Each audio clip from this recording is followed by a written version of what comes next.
បាទបងប្អូនឡើងងើបឡើងបងប្អូនលើកឡើងថែល្ងាឲ្យបងប្អូនងើបឡើងទាំងអស់គ្នាបងប្អូនណាបាទថែល្ងាឲ្យងើបឡើងបិទភ្លើងចំបើងអាំងហើយស្ដាប់ការអធិប្បាយរបស់ខ្ញុំបាទឥឡូវនេះបងប្អូនថែល្ងាឲ្យនេះបាទថែល្ងាឲ្យនៅតែចឹងត្រែអីបាទនិយាយមិនស្ដាប់ប្រាប់មិនតាមបើមិនបុកទៅជាចម្លែកស្វ័យរៀងយើងនឹងព្រឹកឡើងមិនទាន់ដឹងអីទេបងប្អូនករណីចរាចរណ៍បិទព្រែកមួយស្លាប់មួយទាំងព្រឹកនៅខាងលិចហាងម៉ូតូកៅដីប្រហែលជាបាទ1គីឡូបងប្អូនបាទដីប្រហែលជា1គីឡូបងប្អូននេះបាទព្រឹកឡើងបាក់ផ្នែកមិនទាន់ទេបងប្អូនហើយបាទងើបឡើងទាំងអស់គ្នាងើបឡើងបិទភ្លើងចំបើងអាំងហើយយល់ដឹងពីតម្លៃនៃច្បាប់ចរាចរណ៍កុំងើបឡើងហើយកាន់តែទូរស័ព្ទស្ដាប់ហើយមិនធ្វើតាមនេះបងប្អូនបាទហើយសូមបងមន្ត្រីមានសមត្ថកិច្ចខាងស្រុកស្វាយទៀតទេណាបាទថែមចរាចរណ៍សូមមេត្តាងើបឡើងក្រោកឡើងបាទក្រោកឡើងដល់ម៉ោងហើយយើងបាទដល់ម៉ោងជួយប្រជាពលរដ្ឋដល់ម៉ោងបង្ហាត់បង្រៀនប្រជាពលរដ្ឋឲ្យយល់ដឹងពីតម្លៃនៃច្បាប់ចរាចរណ៍ហើយបើមិនអញ្ចឹងទេបងប្អូនគឺវិទ្យាហើយនេះបងប្រុសបាទគាត់បានជួយរើសត្រីជនរងគ្រោះដែលជាសាកសពបងប្អូនបាទហើយអត់ទាន់មានបងប្អូនសាច់ញាតិណាដឹងទេបងប្អូនគាត់ជាអ្នកដឹកត្រីបងប្អូនអ្នកដឹកត្រីមានលំអចាស់នេះបាទរបស់ចាស់របស់គាត់បើសិនជាបងប្អូនបាទសាច់ញាតិដតីឬក៏បងប្អូនណាបានធ្លាប់ស្គាល់គាត់សូមមេត្តាជួយប្រាប់ដំណឹងនេះទៅដល់សាច់ញាតិរបស់គាត់ផងទៀតបាទនេះបាទគាត់បានស្លាប់ហើយគឺលាក់លំអដឹកត្រីបុកជាមួយនឹងរថយន្តដឹកបន្លែបាទសិតតែអ្នករកស៊ីវិញយប់ពេលយប់បងប្អូនបាទដូចអ្នកទីទុយដូចជាសត្វអីមួយចឹងបងប្អូនប៉ុន្តែមិននឹកស្មានបែរជាព្រឹកឡើងគាត់មកយកជីវិតមកបាត់បង់បាទគួរយ៉ាងអាណត្តិធំណាស់ជាពូនពេជ្រណាស់បាទលោកឪពុកគេលោកឪពុកយើងបងប្អូនហើយរកស៊ីតុកត្រែងដើម្បីជីវិតប៉ុន្តែទីបំផុតបែរជានាំគ្នាមកបុកមកប្រហារគ្នាបងប្អូនបាទផ្ដាច់អាយុជីវិតសង្ខាររបស់មនុស្សអើយបងប្អូននេះឡាននេះក៏មានដឹកត្រីដែរបងប្អូននេះឡាននេះក៏មានដឹកត្រីដែរសិតតែរបស់មកពីវៀតណាមនេះបាទមានអុកស៊ីសែនមានអីបងប្អូននេះបាទអើយវិទ្យាបងប្អូនហើយអើយពេលឯងឡាយឯងក្រុមនឹងលឺហូបបាទបងប្អូនឥឡូវនេះមិនដឹងជាម៉េចទេបងប្អូនណា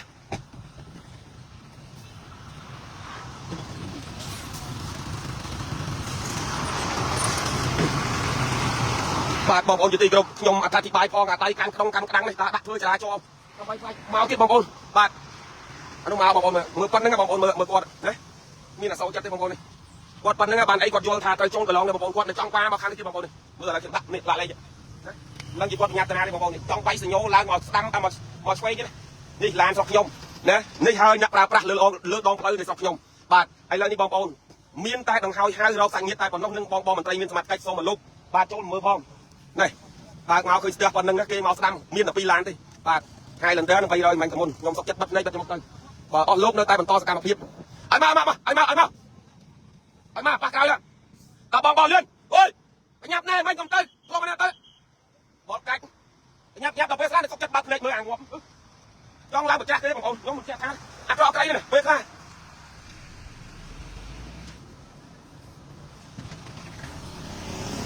ដល់មើលមកបងប្អូនឥឡូវគាត់អត់មើលចឹងទេយើងមិនមានសមត្ថកិច្ចណាទៅបញ្ជាចរាចរណ៍ប៉ុន្តែដល់ពេលឃើញខ្លាចស្ទះរួមបន្តិចទៀតហ្នឹងគឺវាអាចនឹងស្ទះដល់បងប្អូនកម្មការនេះរោងចក្រដូចថ្ងៃមុនទៀតខ្ញុំឡាយមុខសានតុងបងប្អូនបាទនេះបងប្អូនតិចបងប្អូនតិចបងប្អូនបាទហើយមើលលំអអសក់ដែកមានអីបងប្អូនហើយមានតែការស្លាប់នឹងហើយបងប្អូនបាទមានតែការស្លាប់នឹងហើយបាទនេះហើយជាសោកនាដកម្មនៅទឹកដីនៃខេត្តស្វាយរៀងរបស់ខ្ញុំបងប្អូនគឺវេទនាណាស់បងប្អូនមានត្រីគាត់ជាអ្នកដឹកត្រីបងប្អូនហើយរថយន្តនេះជាអ្នកដឹកត្រីហើយដឹកបន្លែបងប្អូនបាទបងប្អូនហើយតោះខ្ញុំដាក់រូបភាពបងប្អូននេះទស្សនវិជ្ជានៅក្នុងនេះក្នុងរថយន្តណាបងប្អូនណាបាទនេះបងប្អូនបាទការអធិប្បាយផ្សាយស្ទើរបានការឧបត្ថម្ភពីហាងម៉ូតូកៅរ៉ាឌីពីកញ្ចប់សេវាកម្មបងរំលោះទិញដាច់វាយដូរឡានម៉ូតូទូរស័ព្ទដៃកង់3លេខទូរស័ព្ទទំនាក់ទំនង012 016 437481 បាទលេខ Telegram ខ្ញុំបាទ088លេខ6ការ៉េ9 24បងប្អូនអាចទំនាក់ទំនងជួយគ្រប់គ្រងហាងម៉ូតូកៅរ៉ាឌីនៅក្នុងតំបន់ជីការីសតដើមពោស្វ័យរៀនបានគ្រប់សេរីម៉ូដែលទាំងសេវាកម្មបងរំលោះទិញដាច់វាយដូរបងប្អូនណាបាទងាយដាក់ស្រួលបងប្អូនឯកសារបាទងាយទេបងប្អូនជួយគ្រប់គ្រងហាងម៉ូតូកៅរ៉ាឌីអរគុណច្រើនបាទ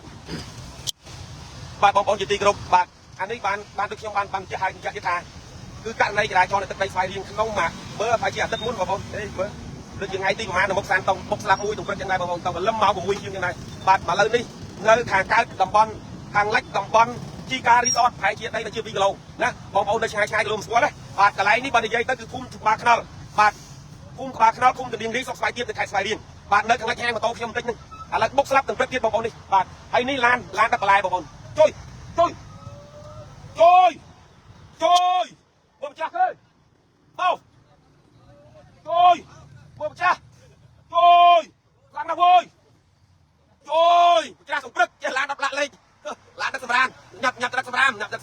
តែចោតអីទេបងប្អូនជាប្រេងគាត់លេងទៅលើកដៃសុំមួលើញោមឲ្យប្រចាំងតែឡើងគាត់អត់ផ្លាក់លេងអីទេបាទបងប្អូនហើយបងប្អូនហើយកាត់ព្រឹកបងប្អូនណាហ៎ពុំដល់កែងដល់ទឹកណានឹងដុំនឹងពុំបាក់ក្រៅច្រឡំបាទអើមកអើយបើនេះក្នុងចាយនេះអើអូយបងប្អូនអើយមិនគាត់អត់អង្គឡាយទៅមើល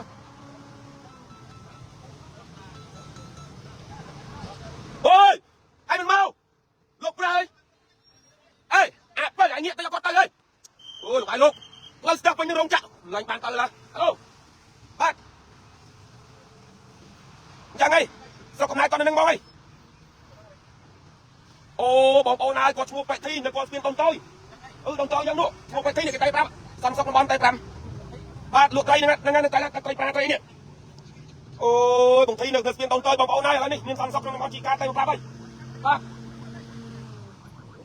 នេះមកអើយអូយមកល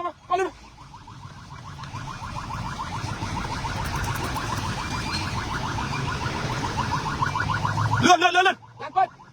អូយបងប្អូនខ្ញុំព្រឹកនេះដឹងអត់តទៀតខ្ញុំដាច់វាបើដូចចាវាដល់ម៉ោងបងប្អូនកម្មការនេះរោងចក្រឡើងមន្ត្រីរបស់យើងហើយលោកក៏មិនទាន់ងើបពីសម្រានទេរដូវពងត្រជាក់ធ្លាក់ខ្យល់មកពីជើងបាទរដូវពងត្រជាក់ធ្លាក់មកខ្យល់មកពីជើងបាទដេកអោបកងប្រពន្ធចង់ប្រពន្ធដើមមិនដឹងទេបាទហើយឥឡូវនេះស្គាល់ឈ្មោះបងធីនៅគាត់ស្ពានតុនតូចបងប្អូនបាទបងធីនៅគាត់ស្ពានតុនតូចតាមការលើកភិនភាគមករបស់សន្តិសុខតំបន់ជីកាណាបាទគាត់ប្រាប់មកហើយបាទគាត់ឈ្មោះធីបងប្អូននៅស្ពានតុនតូចណានៅគាត់ស្ពានតុនតូចគាត់អ្នកដឹកត្រីប្រាយកមកលក់យកមកបោះឲ្យម៉ួយនៅស្លាប់ហើយបងប្អូនបាទបងធីនៅស្ពានតុនតូចអាប់អើយបងប្អូនអាចព្រឹកឡើងបាត់ថ្ងៃមិនទាន់ទេជីវិតបងប្អូនជាពលរដ្ឋខ្ញុំលាឃ្លាតឆ្ងាយពីសាច់ពីញាតិពីក្រុមគ្រួសារបាទពីក្រុមគ្រួសារនេះហើយបងប្អូនសុខសុវត្ថិភាពរបស់បងប្អូនប្រជាពលរដ្ឋណាយកមកដាក់លំពឹងសេចក្តីសុខនៅលើដងផ្លូវតែផ្លូវមួយនេះហាក់ដូចជាមិនថន់ថយហាក់ដូចជាមិនអនុគ្រោះណាដល់បងប្អូនប្រជាពលរដ្ឋទេបងប្អូនបាទបងប្អូនអាចក្រឡេកមើលចុះនៅទឹកដីនៃខេត្តស្វាយរៀងរបស់ខ្ញុំបើកភ្នែកឡើងស្លាប់បាទស្លាប់រាល់តែថ្ងៃបងប្អូនស្លាប់រាល់តែថ្ងៃបាទហាក់ដូចជាចង្កងមាច់រីកំពុងតែទំពាស៊ីនៅអាយុសង្ខាររបស់បងប្អូនប្រជាពលរដ្ឋតែម្ដងបងប្អូនបាទ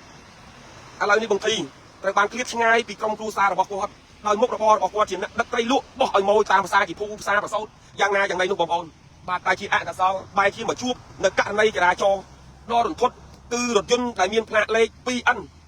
9402ភ្នំពេញជាអ្នកដឹកត្រីនឹងមានមុខរបរដូចគ្នាចុះបងប្អូនដឹងហើយអ្នករកស៊ីមុខរបរហ្នឹងណាអ្នករកស៊ីមុខរបរហ្នឹងទៅយល់ទៅក្រោកពីព្រលឹមណាពីយប់អាព្រាតមកដឹកត្រីដឹកបន្លែដឹកប្លុកដាក់ឲ្យម៉ួយដាក់ឲ្យភ្ញៀវហើយគាត់មានមុខរបរដូចគ្នាបងប្អូនបាទមានមុខរបរដូចគ្នាបងប្អូនណាបាទមានមុខរបរដូចគ្នាបងប្អូនមើលចុះគឺមុខរបរគាត់ជាអ្នកដឹកត្រីដឹកបន្លែដូចគ្នាហើយឡើងពីប្លុកណាបាទឡើងពីប្លុក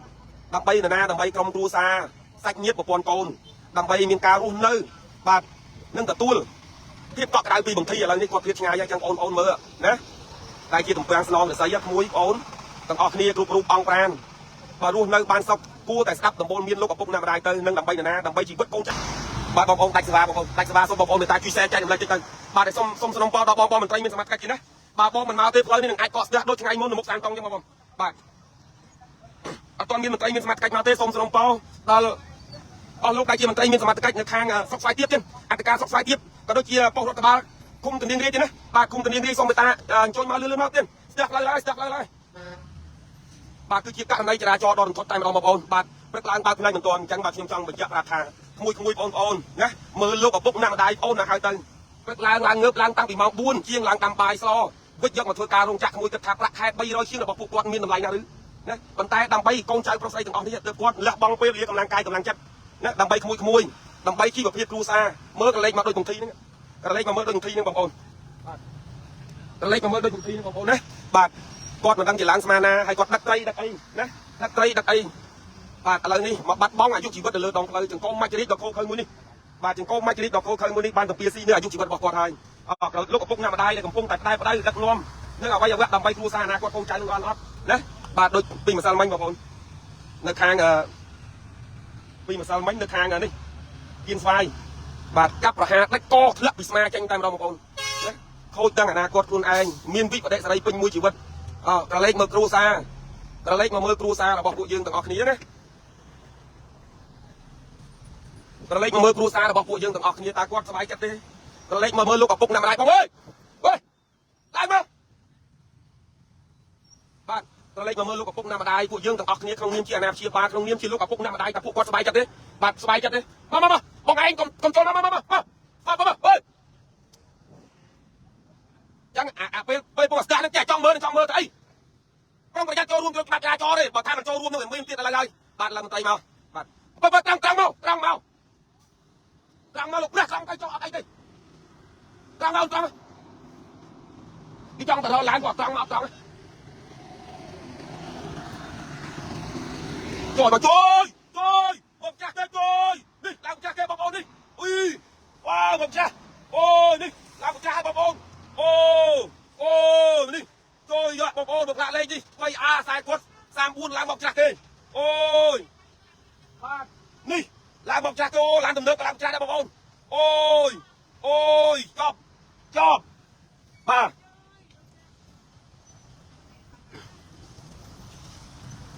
បាទបងប្អូនអធិស្ឋានបងប្អូនខ្ញុំបើសិនជាដាក់ចិត្តអារម្មណ៍នេះអត្ថាធិប្បាយក្នុងព័ត៌មានករណីនេះបងប្រុសឈ្មោះធីនជាបរិមម្នាក់ដឹកត្រីខ្ញុំវាដៃមួយខាងកាន់ទូរស័ព្ទដាក់ឡាយដៃមួយខាងទៀត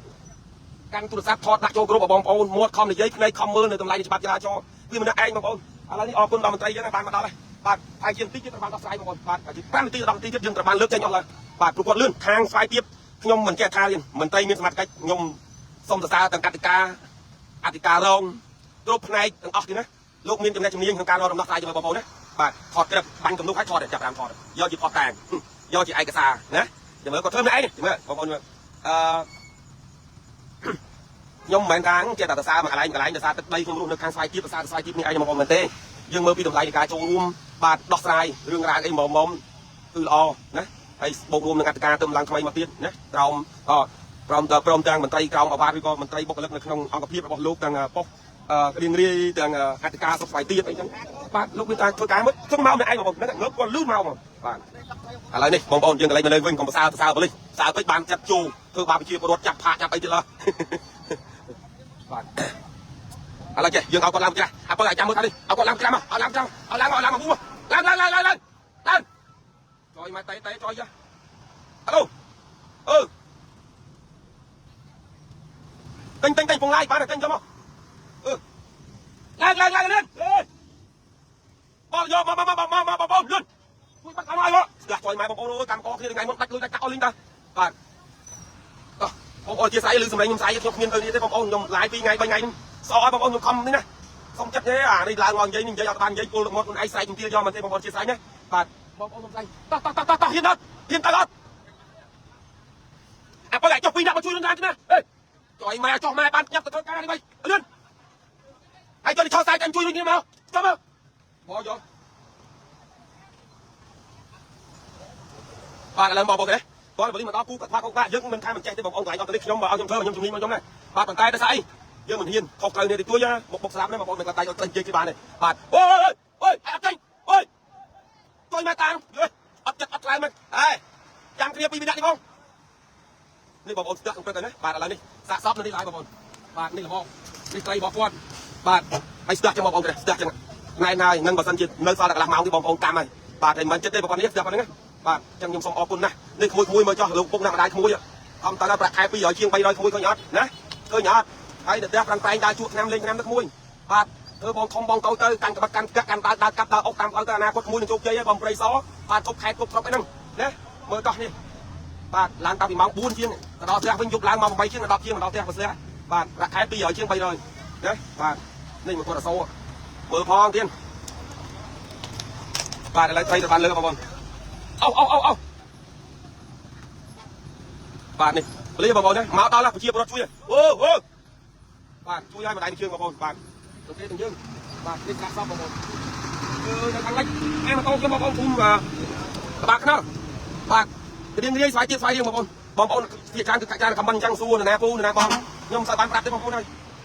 ខ្ញុំគិតចេះវាមាត់ខ្ញុំតែមួយណាហើយវាទៅតម្រូវបងប្អូននៅក្នុងការ live 1K ជាងបងប្អូន1000នាក់ជាងខ្ញុំនេះឃើញអញ្ចឹងបងប្អូនចង់លុយយកគាត់អញ្ចឹងគាត់បោះគាត់អីមកអញ្ចឹងបងប្អូនហើយធ្វើម៉េចបងជួយគាត់មិនបាទឥឡូវទៅបងប្អូនធ្វើម៉េចបងប្អូនយើងមានទឹកចិត្តហើយឥឡូវបងធីបងប្អូនណាអញ្ចឹងខ្ញុំសូមចិត្តមេត្តាអធិស្ឋានបងប្អូនណាបើសិនជាអើយ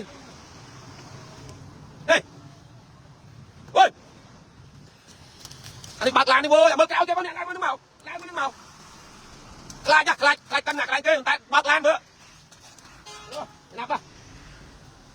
ចឹងបងប្អូនមិនយកយល់ទេខ្ញុំដឹងនិយាយដល់ណាទេបងប្អូនដៃមកខាង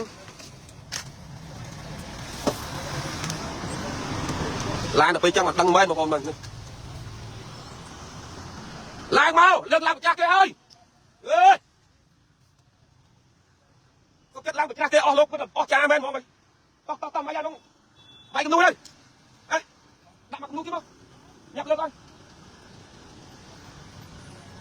អើយបើទៅញ៉ាំបងប្អូនហើយ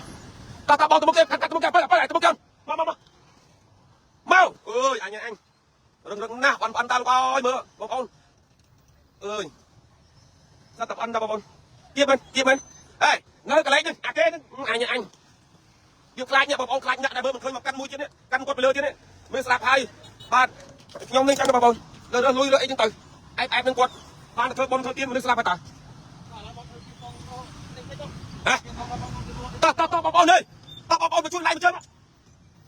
ម្ដាយជួយបងប្អូនអីបាទមើលស្លាប់ហើយវាអាពុះគ្រឿងក្នុងចូលគ្រឿងក្នុងមាន់ក្នុងឆ្កែឲ្យជ្រូកក្នុងបងប្អូននេះគាត់ឲ្យជួយឡើងថងដាក់លុយគាត់នៅទូរស័ព្ទគាត់នេះទូរស័ព្ទនេះអូយសាច់ញាតិគាត់មកបាទសាច់ញាតិគាត់មកបាទបងប្អូននោះកូនបង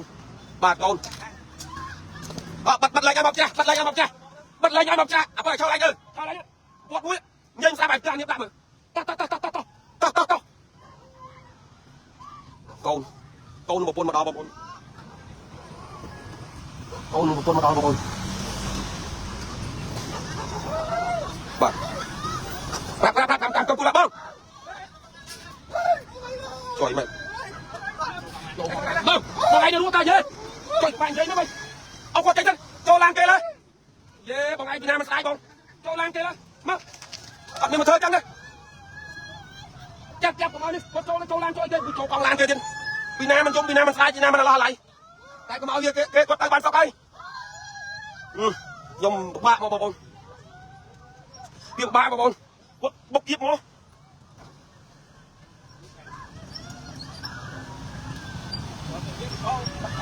នេះបងប្អូនករណីបុកស្លាប់ទៀតហើយបងប្អូនព្រឹកទៀតហើយណាឥឡូវគៀបជាប់ឥឡូវនេះក្រុមការងារក៏ដូចជាបងប្អូនមន្ត្រីមានសមត្ថកិច្ចកំពុងតែលើកឡើងតាមបងប្អូនបាទមានលោកផាត់អូនមានក្រុមការងារមានមន្ត្រីមានសមត្ថកិច្ចបងប្អូនណាបាទឥឡូវនេះគៀបហើយបងប្អូនបាទដល់តបងប្អូនហើយវេទនាណាស់ឈ្មោះបងធីបាទបងធីបងប្អូនបងធីនៅខាងដុំតើយទៅពីទៅដល់ដុំតើយហ្នឹងបាទឥឡូវស្លាប់ហើយសាច់ញាតិគាត់នោះមកដល់បងប្អូនបាទកំពុងតែយកយំសោកបោកខ្លួនអាណិតក្រុមគ្រួសាររបស់គាត់បងកាត់ចិត្តបងអេញ៉ោនេះបងឯងមើលគេពុកជួយឲ្យយើងមកយំស្អែកជួយបានអីខ្លះអូនណាแล้วកាត់ចិត្តតិចទៅបងអាណិតណាបងណាញ៉ោ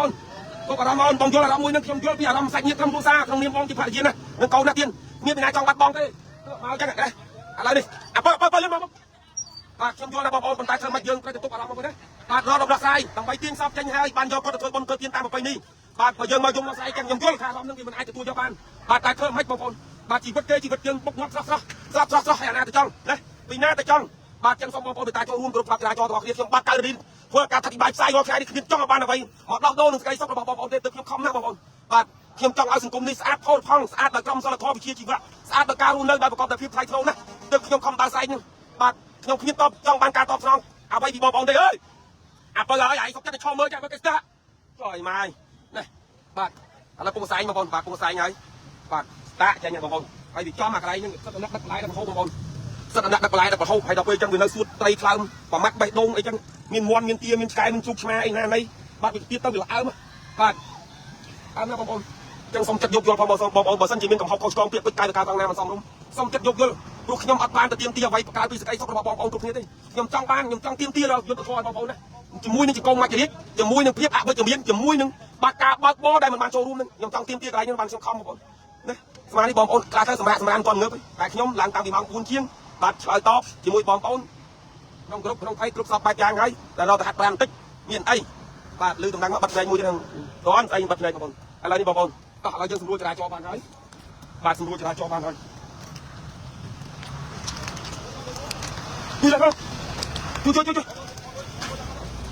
ជួយមកលុយ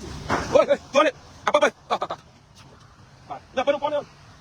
អរគុណតោះប្រកបដោយសុខសប្បាយគ្នាបងប្អូនបាទឥឡូវនេះបានដោះស្រាយមកណាដូចជាបានជា10 ទីជាងបន្ទាប់ពីវិញមកដល់បាទគឺយើងត្រូវបានលើកគាត់ចេញមកខាងក្រៅតែម្ដង ឥឡូវសម្រួលចរាចរណ៍ដល់បងប្អូនប្រជាពលរដ្ឋហើយជាពិសេសជាងគេបងប្អូនកម្មការនេះណាទាំងអស់គ្នាម្ដងបាទកម្មការនេះបងប្អូនបាទឥឡូវបានតរយ៉ាងរលូនណាស់បងប្អូនហើយបាទអាណិតតែអញ្ចឹងទៅបងប្អូនព្រឹកឡើងដាច់លុយដាច់កាត់ណាដាច់ប្រាក់ខែបាទកូនរបស់គាត់បងប្អូននេះអូនយ៉ាងទៅខ្ញុំបានបញ្ជាក់បងប្អូនបងធីម្នាក់នេះគាត់មានមុខរបរជាអ្នកដឹកត្រីបងប្អូនណាបាទបងធីម្នាក់នេះគាត់មានមុខរបរជាអ្នកដឹកត្រីដើម្បីបញ្ចេញចិញ្ចឹមជីវិតក្រុមគ្រួសាររបស់គាត់ណាមានកូនចៅប្រុសស្រីទាំងអស់គ្នាបងប្អូនវ័យរបស់គាត់តាមមើលខ្ញុំចាក់ស្ដែងហើយជាខ្ទង់50ជាងបន្តិចបាទខ្ទង់50ជាងបន្តិចវ័យរបស់គាត់បាទគាត់វ័យនេះហើយបងប្អូននៅខិតខំប្រឹងប្រែងដើម្បីកូនចៅប្រុសស្រីរស់ក្រោមណាសុភមង្គលដោយស្នាមញញឹមនេះគឺពួកគាត់ខិតខំគឺគាត់អ្នកខិតខំបងប្អូនតែទីបំផុតជាកូនម៉ាច់រីបានឆក់យកអាយុជីវិតរបស់គាត់ចាក់ឆ្ងាយពីក្រុមគ្រួសាររបស់គាត់ចេញទៅហើយគឺពុំមានថ្ងៃណាឡើយវិលត្រឡប់មកជួបជុំក្រុមគ្រួសារបានបន្តបន្ថែមទេបងប្អូនបាទមានទេគ្មានឱកាសទេបងប្អូនបាទសម្រាប់ខ្ញុំបាទតតែម្ដងមានតែពាក្យថាសូមចូលរួមរំលែកទុក្ខនិងសូមចូលរួមសោកស្ដាយជាមួយក្រុមគ្រួសារនៃសពរបស់បងធីហើយសូមគ្រប់ជូនពរដល់គាត់សូមមានឋានបងធីទៅកាន់សុខតែភព8គ្រៀងត្រឡេកទៅមើលកូនចៅប្រុសស្រីបន្តបន្ថែមទៅថ្ងៃអនាគតអស់ពីគាត់ទៅអស់ពីដបូលទៅអស់ពីសកឡោងទៅអស់ពីរូបរាងកាយដ៏កំសត់របស់គាត់ទៅតើនរណាជាអ្នកទទួលខុសត្រូវនៅក្នុងក្រុមគ្រួសាររបស់គាត់ឃើញទេបងប្អូនខ្ញុំខ្លាចឲ្យជាប់ខ្ញុំឈប់បងប្អូនណាខ្ញុំបាញ់កូនក្រុមនេះទៀតបាទបងប្អូនបន្ទាប់ពីរូបរាងកាយរបស់គាត់ត្រូវបានឆក់យកដោយចង្កូមម៉ាច់រីកនៅលើដងផ្លូវជាតិលេខ1ចេញពីក្រុមគ្រួសាររបស់គាត់ដែលស្ថិតនៅខាងភូមិបាទកន្លែងគ្រោះថ្នាក់ស្ថិតនៅខាងភូមិបាទខ្នល់ភូមិកណ្ដៀងរាយសុខស្វ័យទៀបនៅខេត្តស្វាយរៀងតើនរណាជាអ្នកទទួលខុសត្រូវរបស់គាត់ក្រុមគ្រួសារគាត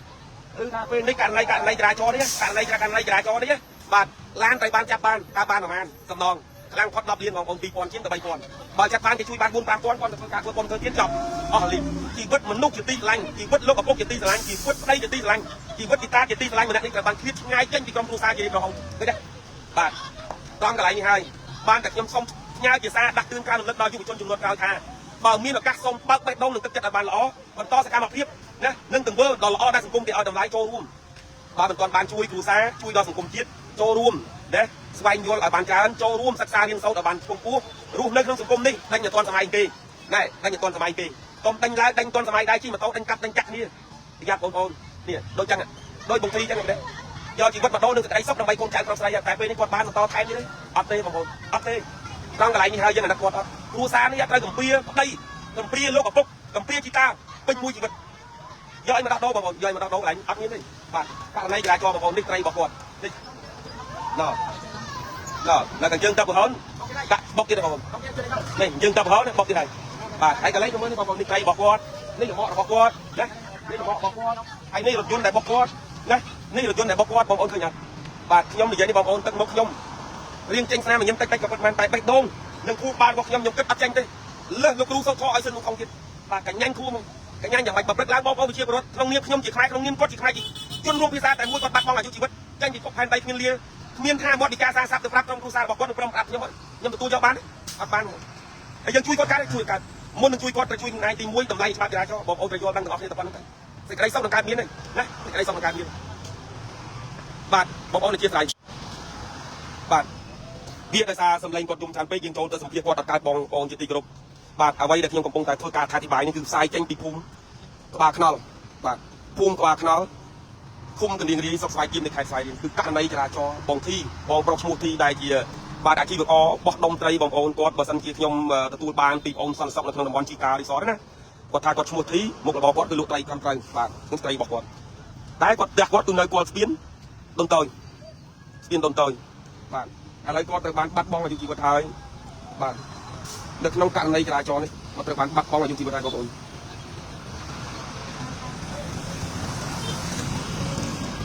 ដូចនេះណាបងប្អូនណាឥឡូវទៅចាំតិចទៅបងប្អូនណាខ្ញុំបាញ់ចូលក្រុមតិចទៅបងប្អូនអាចជន់ចូលក្នុងក្រុមខ្ញុំមកអាចជន់ចូលក្នុងក្រុមខ្ញុំនឹងបាញ់ចូលបន្ថែមនេះកូនស្រីរបស់គាត់បងប្អូនគាត់តែមកដល់ឃើញលោកឪពុកបោកខ្លួននៅដីពីណាមិនសោកពីណាមិនស្ដាយបងប្អូនពីណាមិនសោកពីណាមិនស្ដាយពីណាមិនអាឡ័យនៅស្នាមញញឹមរបស់គាត់ពីណាថាអត់បងប្អូនទោះបីតែខ្ញុំមិនមែនសាច់ញាតិរបស់គាត់ខ្ញុំមានបាទភាពអាណិតអាសូរដល់គាត់ដែរមូលហេតុអីបានយើងអាណិតអាសូរដល់គាត់ព្រោះគាត់ជាមនុស្សម្នាក់មើលកាយវិការនិងរូបរាងកាយរបស់គាត់គឺគាត់បាទរស់ស៊ីដោយសក្តិយុទ្ធធម៌ទោះបីតែគាត់មានមុខរបរទិញត្រីលក់ត្រីក៏ដោយបាទប៉ះពាល់ត្រីសាច់តិចតួចយ៉ាងណាយ៉ាងណីក៏ដោយតែគាត់គឺពុំកេងប្រវាញ់បៀតបៀនរបស់ទ្រព្យជីវិតអ្នកដទៃណាមួយទេត្រង់ចំណុចកន្លែងនេះយើងគួរតែគិតពិចារណាទាំងអស់គ្នាបងប្អូនបាទបើយើងទាំងអស់គ្នានៅបន្តសកម្មភាពនៃការមិនចូលរួមគោរពច្បាប់ចរាចរណ៍ខ្ញុំគិតថា បើមួយថ្ងៃមួយក្នុងទឹកដីស្វាយរៀងវាអាចឈានចូលមួយថ្ងៃទៅ2ដែរថ្ងៃណាខ្លះក៏អត់ដែរលេខបវៃមួយអាស្មាមួយឆ្នាំ365នាក់ហើយចុះបើគិតទូទាំងប្រទេស25ខេត្តក្រុងបងប្អូនយក365គុណនឹង25មើលឡើងដល់ប្រមាណមើលឡើងដល់ប្រមាណច្រើនបងប្អូនដូចខ្ញុំតែងតែលើកឡើងចឹងទៅពេកផ្លូវការរបស់អគ្គស្នងការបានចេញសេចក្តីបំភ្លឺមកថាគាត់តែ6ខែមនុស្សស្លាប់700នាក់ជាងទូទាំងប្រទេសនឹងចាប់ពីខែ1ដល់ខែ6ស្លាប់700នាក់ជាងហើយចុះបើសិនជានៅ6ខែពីខែ6ដល់ខែ7ដល់ខែ12ប្រហែលទៀតអញ្ចឹងវាចូល1000នាក់ជាងបងប្អូនហើយបើ700នាក់ជាងការកូនមកហៅមកចូលរួមកម្មវិធីអ្នកខ្លះអត់មានភ្ញៀវដល់ថ្នាក់ហ្នឹងអត់មានភ្ញៀវដល់ថ្នាក់ហ្នឹងតែចុះបើមួយឆ្នាំលេខ1000នាក់ជាងមិនស៊ីប្រហែល110ជាងបាទចឹងវេទនាណាបងប្អូនសេចក្តីស្លាប់នេះគ្មានវិណាចង់ឃើញមានវិណាចង់យល់ចង់ស្គាល់ចង់ដឹងទេប៉ុន្តែទន្ទឹមនឹងការមិនចង់យល់មិនចង់ស្គាល់មិនចង់ដឹងខ្ញុំចង់ផ្ដាំទៅនោះបងអស់លោកជំទាវណាលោកអង្គញាឯកឧត្តមទីប្រឹក្សាតាមដងផ្លូវទាំងអស់សូមជួយកលែងមើលផងទៀតណាឯកឧត្តមលោកជំទាវលោកស្រីតានាងកញ្ញានៅតាមដងផ្លូវជិះម៉ូតូណាព្រោះគាត់ពេលខ្លះគាត់បង្ហាញបាទរូបរាងកាយដល់នឹងអត្តចរិតនោះថាសង្ហារបស់គាត់ណាបាទមើលយើងមើលទៅសង្ហាជិះម៉ូតូទៅបងប្អូនស្រីទៅគេធ្វើកាច់ជាកតែហើយគេដាក់ទូរស័ព្ទគេពីខាងក្រោយឡើងទៅមើលអាបងស្ទាវអាក្មួយស្ទាវអាបងស្ទាវទៅគេឆាបចុកឆាបឡើងតិចឡើងគេឃើញនារីអូយនិយាយថាពីពេលយនោះលយបងប្អូនហើយនោះប៊ិចទៀតណាបាទលយនោះលយបងប្អូនហើយបាទអូនស្រីទៅគេជិះហើយអាម៉ូតូស្គូពីអាតាន់សម័យអា2025 26ព្រីមសងនេះបងប្អូនគេធ្វើអាកតែហើយគេចាក់លិចចាក់កោចាក់ជើងចាក់ច្បូងហើយអាទូរស័ព្ទគេនៅអាកតែនៅចង្កេះបងប្អូននិយាយពីសង្ហាបន្ទាប់ពីសង្ហាមិនទាន់បានមកប្រព្រឹត្តនៃកលេចមកឃើញដួលប្រាវហុយដីអាសពងដាច់មុខដាច់មាត់ស្រែកមកតែឈឺណាស់បាទស្រែកមកតែឈឺណាស់បងប្អូនចិត្តអែបខាងស្រែកថាបងកៅរ៉ាឌីជួយហៅឡើងពេទ្យផងធ្ងន់ណាស់ណែ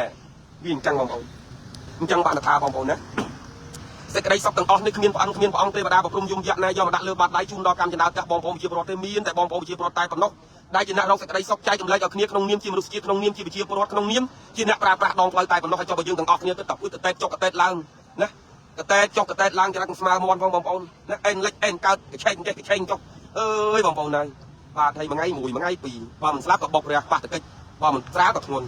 ់ហើយកលេចតាណាយកតណៃបងប្អូនបើមួយថ្ងៃយើងតាំងតែទាំងអស់គ្នាបងប្អូនកលេចទៅមើលក្រុមគ្រួសាររបស់បងធីនេះវិញឥឡូវប្រាក់ជារបស់គាត់ក៏បានមកដល់ទីតាំងចំណែកត្រីក៏បានរើសស្ទើរតែទាំងអស់ណាចំណែកត្រីក៏រើសបានស្ទើរតែទាំងអស់មានត្រីស្លាប់ត្រីរស់ហើយត្រីនេះប្រហែលជាចូលរួមដំណើរទៅធ្វើបុណ្យធ្វើទានជាមួយគាត់ទៅថាអាចទៅបានបងប្អូនណានេះខ្ញុំមិនបានតែនិយាយប្រមាថបាត់ទានដល់ជីវិតសត្វត្រីទេបាទត្រីនេះគឺរួមដំណើរកាប់ចាំងពីផ្ទះរហូតដល់គាត់លាចាកលោកនៅលើដងផ្លូវដែលស្ថិតនៅខាងភូមិក្បាលខ្នោសឃុំកណ្ដៀងរីស្រុកស្វាយទៀតនៅខេត្តស្វាយរៀងណាបងប្អូនឃើញអត់ឃើញទេបាទរួមដំណើរជាមួយគាត់បាទព្រោះគាត់ជាអ្នកដើរជីវករលក់ត្រីបោះអមោយឲ្យភ្ញៀវអីចឹងទៅបាទឥឡូវនេះប្រហែលជារួមដំណើរទៅធ្វើបុណ្យធ្វើទានជាមួយគាត់ក៏អាចខាតទៅបានព្រោះវាមិនទាន់ខូចមិនទាន់ខាតត្រង់ចំណុចប្រការណាទីមួយទេវាអាចទៅធ្វើបុណ្យបានបាទអញ្ចឹងខ្ញុំបាទកៅរីមកណាមានតែសូមចូលរួមរំលែកទុកជាមួយក្រុមគ្រួសារនៃសពនៅក្នុងពេលវេលាដ៏ក្រៀមក្រំដែលយើងទាំងអស់គ្នាមិនអាចទទួលយកបាននេះមួយទៀតក៏សូមជូនពរដល់លោកមានកម្មបងប្រុសទៅកាន់សពទៅភព8គ្លៀងក្លាយបើសិនជាមានទៀតក្រោយសូមកុំឲ្យអាយុខ្លីដល់ជាតិនេះទៀតបងណាកុំឲ្យអាយុខ្លីដល់ជាតិនេះទៀតអញ្ចឹងសូមអរគុណច្រើនបងប្អូនខ្ញុំបាទកំពុងតែផ្សាយនេះបានការឧបត្ថម្ភពីហាងម៉ូតូកៅរីពីកញ្ចប់សេវាកម្មបងរលុះទិញដាច់វាយដូរឡានម៉ូតូទូរស័ព្ទដៃកង់3ណាចាឥឡូវទម្លាក់ឲ្យប្រពន្ធទៅបើគេមិនឲ្យលុយចាក់សាំងហ្នឹងអំបិលឥឡូវឲ្យប្រពន្ធអ្នកចូលលក់បងប្អូនខ្ញុំដើរយកព័ត៌មានអធិស្ឋានបងប្អូនណាបាទអធិស្ឋានបាទឧបត្ថម្ភដោយហាងម៉ូតូកៅរីពីកញ្ចប់សេវាកម្មបងរំលុះទិញដាច់វាយដូរឡានម៉ូតូទូរស័ព្ទដៃកង់3បាទទីតាំងហាងកៅរីនៅខាងលិចតំបន់ជីការីសតដើមពោស្វាយរៀន500ម៉ែត្រនៅខាងជើងផ្លូវខ្លាចជាហៅកៅរីលេខទូរស័ព្ទទំនាក់ទំនង012 និង016 437481 012 និង011ក្បាលខុសគ្នាលេខកតុយដូចគ្នាបងប្អូនណាបាទ437481 096 និង097 789 0907បងប្អូនទទួលបានទេបាទ096 និង097 789 0907បងអើយបងអើយក្រៅទៅស្ទះណាឡើងលឿនតិចទៅបងអូឡើងលឿនតិចទៅចុយបាទគាត់កលេចកលេចទាំងគេទាំងយើងគេឃើញកលេចទៀតបាទបងប្អូនយកមកខ្សែទៀតដៃជាប្រព័ន្ធលេខ Telegram 088លេខ6 924បងប្អូនសេវាកម្មបងលួនក្នុងហាងកៅរីដាក់ស្រួលដកស្រួលអត់ប៉ះពាល់ពេលវេលាធ្វើការថែម៉ោងសម្រាប់បងប្អូនកម្មករកម្មការនេះទេបងប្អូនណាបាទចំណាយពេលតែ15នាទីពិសេសព័ត៌មានលម្អិតមានការប្រម៉ូសិនទីសថោនថែម2ជូនយ៉ាងពិសេសសម្រាប់បងប្អូនអតិថិជនគ្រប់គ្នាអញ្ចឹងបងប្អូនជួយគ្រប់គ្រងដល់ខ្ញុំបាទកៅរីផងណាបាទគ្រប់គ្រងយ៉ាងម៉េចគ្រប់គ្រងជួយទិញជួយលក់បងរំលក់អីចឹងវាយដូរអីចឹងបងប្អូនត្រូវការលក់ឡានលក់ម៉ូតូអាចជួយយកលក់បាននៅហាងកៅរីណាបាទនៅហាងកៅរីជួយយកលក់ផងហ្នឹងហើយដើម្បីឲ្យខ្ញុំបានចំណេញតិចតួចស្រួលច្រាំងយ៉ាងណាយ៉ាងណីនោះទៅធ្វើការងារសង្គមតើយកព័ត៌មានចែករំលែកជួយនៅបាទដល់បងប្អូនទីផ្សារក្រដូចទៅជួយបងប្អូនមានតម្រូវការហ្នឹងបាទតោះកន្លែងមកមើលបងស្រីនៅក្នុងគ្រួសាររបស់គាត់មួយព្រឹកផ្នែកទៀតបានហើយខ្ញុំនឹងមកចប់បងប្អូនណាបាទឥឡូវនេះបងទីគាត់អាយុប៉ុន្មានទេបងឯងត្រូវជាប្រពន្ធនេះអូននេះឯងចង់មានអូនកូនអាបើនោះត្រូវក្មួយដែរក្មួយទៅប្រពន្ធគាត់មកទេអូយពុកមកទៀត បាទមើលគាត់ហើយជាបងមើលចិត្តចេះហើយជាហត់ជាងបងប្អូនបាទខ្ញុំមើលទៅថាដូចជាខ្សែដបងឡើយគាត់នៅគៀបចូលមកខ្ញុំថាហើយជាខ្ទង់50ជាង54 55ហ្នឹងតែទៅពេលមកមើលចិត្តមិនដឹងថាគាត់ហើយជាហុកជាងបងប្អូនដាច់បងប្អូនដាច់ជាស្អែកខ្ញុំទៅអញទៀតនោះឡើងដាច់ទៅបាទអញ្ចឹងយើងទៅចិត្តគាត់ទៀតគាត់មិនបានទេបងប្អូនណាវាអត់មានសេវាបាទអញ្ចឹងគាត់នៅតែបន្តសកម្មភាពនៃការរកទទួលទានអញ្ចឹងដើម្បីជីវិតក៏ដូចជាក្រុមគ្រួសាររបស់គាត់តែទីបំផុតចង្កូមមកជារីដល់ខូខើមិនអាចអនុគ្រោះឲ្យគាត់រស់នៅជួបក្រុមគ្រួសារទៀតបានទេគឺត្រូវបានឆក់យកពីលើលោកនេះទៅលោកខាងមុខហើយអញ្ចឹងជីវិតបងប្អូនមើលមិនឃើញទេហើយមួយវិញទៀតគឺក្រុមគ្រួសាររបស់គាត់គឺមិនទាន់មកដល់ទេមកដល់នេះតែប្អូននឹងក្មួយទេណាមកដល់នេះតែប្អូននឹងក្មួយទេប្រពន្ធរបស់គាត់ក៏មិនទាន់មកដល់កូនបកើតរបស់គាត់ក៏មិនទាន់មកដល់ទៀតហើយចំណែកទៅលើដងផ្លូវបាទជាតិលេខ1ថ្ងៃនេះគឺពោពេញទៅការកកស្ទះទៀតហើយនៅតាមនៅខាងភូមិក្បាលខ្នល់សង្កាត់ចាសង្កាត់ឃុំភូមិក្បាលខ្នល់ឃុំកណ្ដៀងរីសុខស្វាយទៀតនៅខេត្តស្វាយរៀងអញ្ចឹងបងប្អូនសូមមេត្តាចូលរួមបន្តសកម្មភាពនៅសេចក្តីល្អអំពើល្អចែកលែងនៅស្នាមញញឹមឲ្យគ្នាទៅវិញទៅមកជាមួយនឹងការអត្ថាធិប្បាយរបស់ខ្ញុំណាបងប្អូនណាបាទជួយ like ជួយ share ជួយ follow account page KH Plus News នឹងការរីម៉ូតូសោះដើម្បីទទួលបានព័ត៌មានទាន់ហេតុការណ៍នេះមកគាត់នេះបងប្អូនគាត់ជុំមើលហើយនោះមកពីច្រាស់បងប្អូនមកញយជើងពីច្រាស់បងប្អូនណាបាទហើយនេះទៅពីច្រាស់ទៅគេទៅត្រង់នេះជាគាត់ទៅគាត់ងាកទៅមើលនឹងមើលឥឡូវចឹងគាត់ងាកទៅមើលនោះសាកសពទៅគាត់ធ្វើដូចមិនដឹងថាគាត់កំពុងតែពីច្រាស់ព្រឹកខ្លួនណាបងប្អូនគាត់កំពុងតែពីច្រាស់ហើយបាទហើយមានទុកយាយរបស់គាត់ទៀតថាគាត់មានការព្រួយបារម្ភចូលរួមជឿចាល់ខ្ញុំយល់ប៉ុន្តែធ្វើមិនលុះត្រាតែបងប្អូនត្រូវតែចូលរួមប្រុងប្រយ័ត្នទាំងអស់គ្នាមិនអញ្ចឹងទេបងប្អូនបាទខ្ញុំយល់ថាបងប្អូនព្រួយបារម្ភយ៉ាងម៉េចថាមើលទៅក៏លោកស្គាល់បាទប៉ុន្តែទន្ទឹមនឹងបងប្អូនលោកប្រពន្ធលោកអីចុះបឡានទៅនោះមកទៅយ៉ាងម៉េចទៅវាមានបញ្ហាទៀតអញ្ចឹងអរគុណច្រើនបងប្អូនណាបាទបើសិនជាបងប្អូនគ្រប់គ្រងដល់ខ្ញុំបាទសូមមេត្តាជួយ like ជួយ share account page KH Plus News នឹងការរីម៉ូតូសោះក៏ដូចជា page ដទៃឲ្យតែឃើញរូបខ្ញុំបាទបងប្អូនជួយ share ជួយ like follow ផងបាទអរគុណច្រើនខ្ញុំបាទការរីសូមចប់ប៉ុណ្នេះបងប្អូន like មុនគេនៅក្រៅគេបាទដោយសារអីនិយាយគាត់អត់ពាក្យទេបងប្អូននៅមានពាក្យច្រើនណាស់មានតាំងពីអាពាក្យឈឺចាប់អាពាក្យគ្រប់គ្នាអាពាក្យក្រៅខែប៉ុន្តែខ្លាញ់ខ្លះគឺមិនអាចនិយាយបានគឺអត់ជានិយាយខ្លាញ់បងប្អូនដែរអានេះគ្មានត្រង់សិលធម៌វិជ្ជាជីវៈចឹងនិយាយទៅបានណាគេថានិយាយឲ្យព្រោះស្ដាប់ឲ្យគួរយកជាទីស្ដាប់បានណាហើយបងប្អូនណាស្ដាប់បានយកជាគំរូបានជាសម្រាប់